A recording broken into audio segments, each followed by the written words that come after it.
CCTV ফুটেজে চোখ রাখতেই পারুলের মুখের অভিব্যক্তি বদলে যায়। কিন্তু কেন? কারণ পারুল স্পষ্ট বুঝতে পারে এটা কোনো সাধারণ দুর্ঘটনা নয়, বরং একেবারে পরিকল্পিত। তো বন্ধুরা, চলুন জেনে নেওয়া যাক পরিণীতা ধারাবাহিকের আপডেট।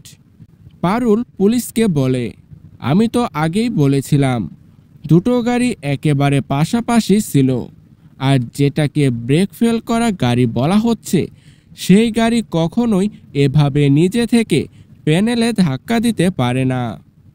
পুলিশ তখন গম্ভীর হয়ে পারুলকে জানায়, তোমার সন্দেহটাই ঠিক ছিল পারুল।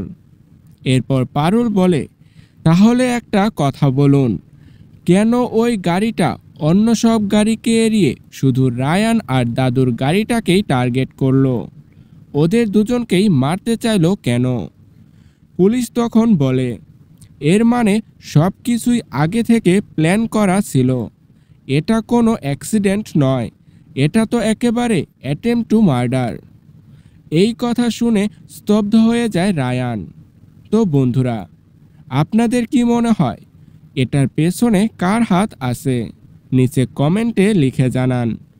ভিডিওটি ভালো লাগলে লাইক, শেয়ার এবং চ্যানেলটি সাবস্ক্রাইব করতে ভুলবেন না। ধন্যবাদ।